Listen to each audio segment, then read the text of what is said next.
Straightforward conversations, no filters beyond the headlines, just the facts. This is the Newsmaker.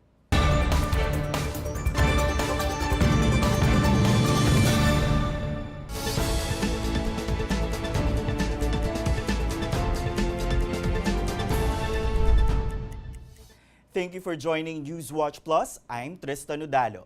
After two failed Senate bids, a veteran human rights lawyer is joining the House of Representatives as Akbayan dominates the party list race in the midterm elections.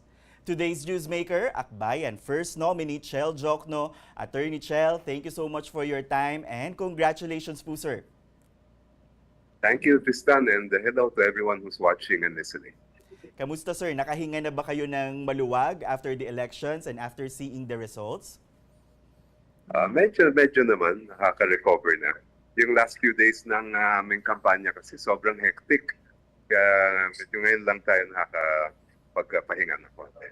Okay. Attorney Chel, or simulan ko na po ba kayong tawaging Congressman Chel? Siguro first off, Akbayan is leading the party list race with over 2.7 million votes. That's a resounding mandate. Did you see this coming? Not in the way the numbers have come out. Of course, we were working very hard and trying, really targeting to get as many votes as we could. Pero hindi rin namin nakalain na aabot sa ganitong numero yung nakuha natin na voto. Thank you to everyone who supported Akbayan, and thank you as well to Sen. Risa Ontiveros for so actively accompanying us in campaigning for our party list. Okay, so if we will bring in yung current result po ng party list race, talaga pong nangunguna yung Akbayan. But I want to ask you, what do you think were the biggest factors that contributed to this victory? Was it a strategic shift, a stronger ground campaign, or perhaps a sign that voters are now looking for something different? I think it's a combination of all of those factors you mentioned and others. And unang-una, syempre, our voting population are getting younger and younger every elections. And there are many first-time voters this time who were inspired by what happened in 2022. I understand that ang ating Gen Z voters from about 11% in 2022 are now comprise more than 20% of the voters in our country. And palagay ko that was one factor.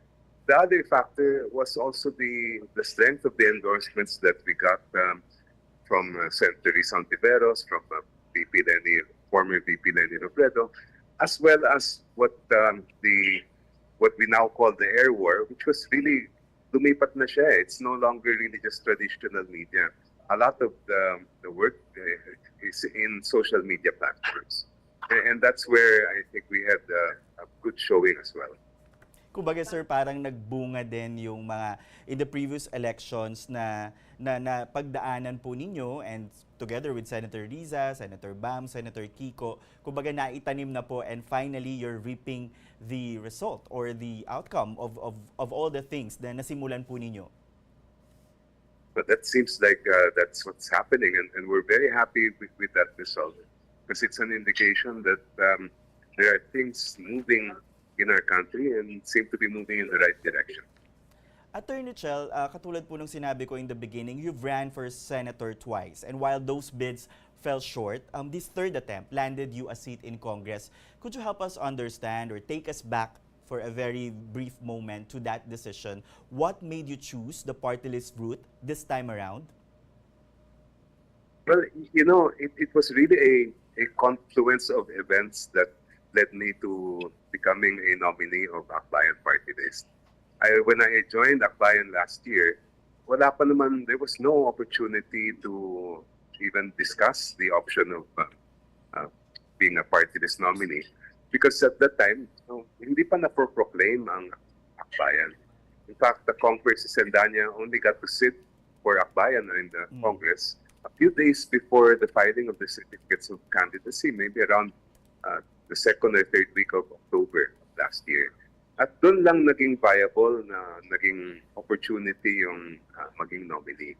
When that opportunity came up, it was something really I couldn't allow to pass, because for me, it's the same whether you are legislator in the House of Representatives or the Senate, you will do the same thing. You legislate.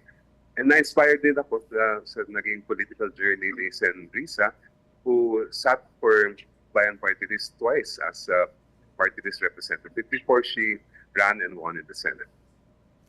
Akbayan is poised to secure 3 seats in the next Congress, sir. Siguro ano na po magiging priority what will be your priority and your colleagues na ipupursue po sa next Congress? Ano yung specific sectors or issues that are at the top of your agenda?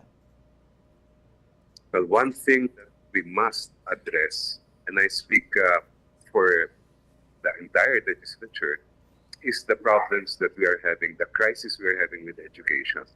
That has, there are so many factors involved. One is the fact that we have 25% of our youth, that's roughly 11 million Filipinos, are out of school. They have no future if they don't get to study and get a degree. Aside from that, the quality of education is really in a bad state, and that must be addressed both by the legislature, by Congress, as well as the executive department. Yung isa rin bagay na dapat tugunan ng ating Kongreso ay yung sobrang pagtaas ng presyo ng bilihin, lalo na yung pagkain. The rising food inflation must be curbed by government, and I do believe that it can be done because there are people in our society who are benefiting from the high prices while ordinary Filipinos have to suffer every day. We shouldn't allow that to happen, and Congress can do a lot as well to address that issue. Apart from those issues, sir, one of the topics, still on the topic of party list, sir, one of the stories this election is the imminent delisting of Bayan Muna after 2 consecutive losses. And at the same time, there's a growing concern that the party list system is dominated by groups affiliated with political dynasties or big businesses. For you, sir, are you in favor of reforming the party list system? And if yes, what reforms would you like to push to preserve the spirit of representation that the party list law was meant to uphold? Yes, I think it's very clear that the spirit of the party list law is to allow those sectors who don't have a voice in Congress to have a say in how we pass and make legislation. Now, to me, there are 3 things that should be addressed in terms of any kind of reforms the party list system. Number 1 is the basic question of who may become a party list organization that should be accredited by COMELEC. If we can tighten that up and ensure that it really goes to the different sectors in our society, that especially the marginalized, that would be really, really a good step forward. Number 2 is who can sit or who can represent the party list as their nominees. Because I really believe that dapat galing din siya doon sa sector na yun. And the third is hopefully, I wish we could put in a provision that prohibits political dynasties from fielding nominees in the party list system. Let's make sure that at least in terms of party list ay walang mga political dynasties. If we could make those 3 reforms, I think we could really strengthen the party list system in our country. Just on your third point, sir, sabi nyo, one of the reforms that you would like is to prohibit political dynasties sa pagsali doon sa party list system. But would that be, sir, I would say complicated? Kasi until now, ang sinasabi ng political dynasties ay wala pong enabling law pagdating sa political dynasty. Dapat po ba yun muna ang mauna, ma-define what a political dynasty is legally, and then tsaka po masusundan yung reform sa party list system? Tingin ko pwede nang natin simulan sa party list muna. And that's where we can come up with a clear definition. And it can evolve over time, I think. We can begin with a definition that is may be more acceptable even to some of the perhaps more progressive political families in our country. And then moving forward, get it to tighten it up as we get used to a new party list system where it's really entirely left for the marginalized and the basic sectors in our country. Okay. something personal, Attorney Chel. Your family is no stranger to politics as your father, Senator Jose K. Pepe Diokno, was a human rights lawyer himself, founder of the Free Legal Assistance Group or FLAG, and former Justice Secretary of the Diosdado Macapagal administration. Siguro po, how will this family history influence you as an incoming lawmaker? But it has influenced my life from the beginning. My father was my role model, and that's the biggest reason why I became a lawyer and a human rights defender. And whenever I am faced with difficult decisions in my professional and personal life, I always think of my parents and ask, how would my parents deal with this issue or make this decision? Especially when it comes to political matters, I think my dad would be one of the brightest models that anyone can have, and I'm really fortunate and privileged to have him as my dad. Okay. And how will Akbayan position itself in a political landscape polarized between the Marcoses and the Dutertes? Because in your view, what should a genuine opposition look like in this setup? For me, I call it issue position. I think a real opposition would not just always oppose anything knee-jerk or automatically, but rather look at each issue as a separate issue and decide what is our stand as far as this particular issue is concerned. In terms of navigating Congress, of course, that's going to be a challenge. Sabi ko nga, hindi lang naman ang mga kabataan ang nangangailangan ng diskarte. Legislators also need to have that skill and that ability to navigate. And I'm really looking forward to what will happen in the 20th Congress, because we have, it's going to be a new composition of legislators. A good number of them are from the progressive bloc. So, tingin ko, magandang opportunity to, at the same time, maganda rin siyang challenge. Okay. Attorney Chel, Malacanang, kanina lang po, said it welcomes a legitimate opposition and not simply, quote, obstructionist. What's your response to that? Where do you draw the line between constructive criticism and just plain disruptor po? Well, I would say that a disruptor would contradict everything and oppose everything coming from the other side, while a real, genuine opposition would, really call it as it is. If on this issue the administration is doing something good, then to me that's fine. But on the other hand, if they're not doing something that they should be doing, then we have to call them out. So yun yung malaking pagkakaiba sa palagay ko between the two. Okay.